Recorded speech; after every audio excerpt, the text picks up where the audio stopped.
La hiérarchie, quelle est son attitude, votre chef d'établissement? On a un chef d'établissement tout simplement génial qui est partante vraiment. C'est pas la à langue de fond. bois là ce que vous utilisez. Même pas. Même pas. Non, qui est vraiment partante depuis le début sur ce projet. Lorsque nous sommes venus lui présenter en juin, elle a dit oui tout de suite. Et depuis septembre, eh bien, elle se bat à nos côtés pour le faire fonctionner, pour le mettre debout et pour faire en sorte que ça fonctionne. Donc c'est parfait de ce côté-là. On peut dire la même chose de toute institution? Oups! Joker. Bon, alors je ne vous poserai pas une question plus précise.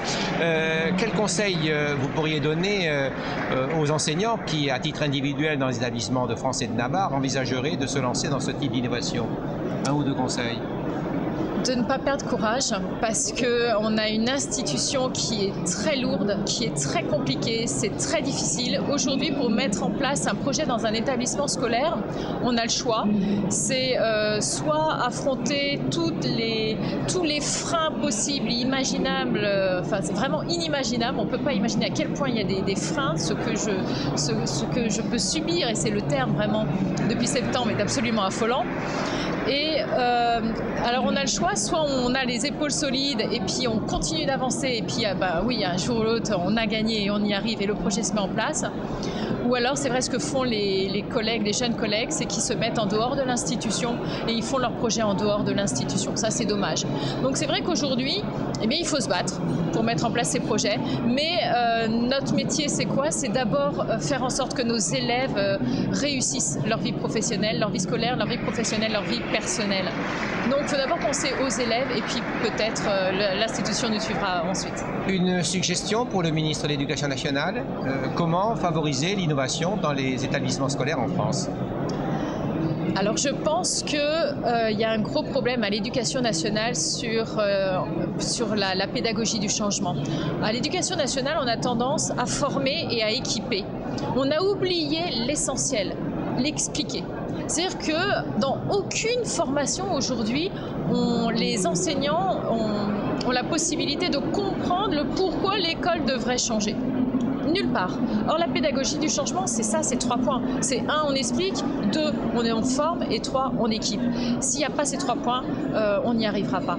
Donc oui, il va falloir expliquer. Et ensuite, faciliter les choses, parce que quand on veut, si les enseignants sont là et qu'on veut qu'ils aillent là, eh bien, il va falloir peut-être dégager le chemin, enlever tous les obstacles. Et puis, si ça pouvait être en descente et tout droit, je veux dire, on irait beaucoup plus vite.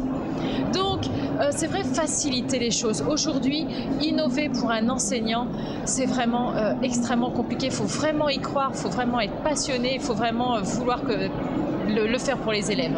Alors, vous avez dit qu'il fallait que les enseignants descendent de leur estrade. Est-ce que la bonne solution ne serait pas de supprimer les estrades? Alors, dans ma classe, je n'en ai pas. Donc voilà, il n'y a plus d'estrade. Personnellement, je crois que je ne m'assis jamais sur la chaise de mon bureau. Je ne sais même plus où il est. C'est vrai que le numérique renouvelle l'enseignement en présentiel.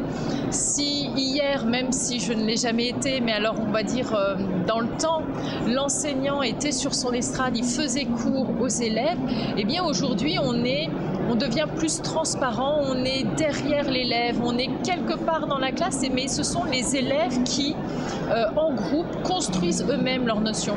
Ils s'entraident, ils sont par groupe de 4 en général, et donc en argumentant, en échangeant, ils arrivent à construire leurs notions.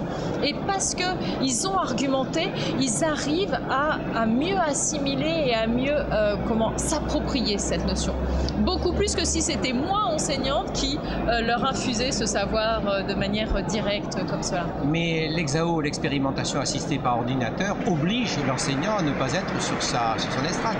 C'est peut-être l'une des raisons majeures pour lesquelles je ne suis jamais allée sur une estrade, et c'est vrai que rares sont les fois où je fais un enseignement magistral. En général, je prends ma position de prof, on va dire prof classique. Ça dure au moins 5 minutes, le temps d'expliquer les données, comment utiliser tel matériel ou tel autre, et ça dure au moins 5 minutes. et c'est tout, jamais plus. Parce que même le bilan en fin de cours, le bilan on le fait tous ensemble et c'est chaque groupe qui vient expliquer ce qu'ils ont compris de leur activité et on fait le bilan ensemble. Donc même à ce moment-là, je ne reprends pas ce rôle de prof magistral, on va dire. Donc peut-être que c'est l'Exao, en effet l'expérimentation assistée par ordinateur, qui m'a permis d'être dès le début de ma carrière derrière l'épaule de l'élève et non pas devant lui. Merci beaucoup Véronique Sagers. Monsieur Tromp, merci à vous.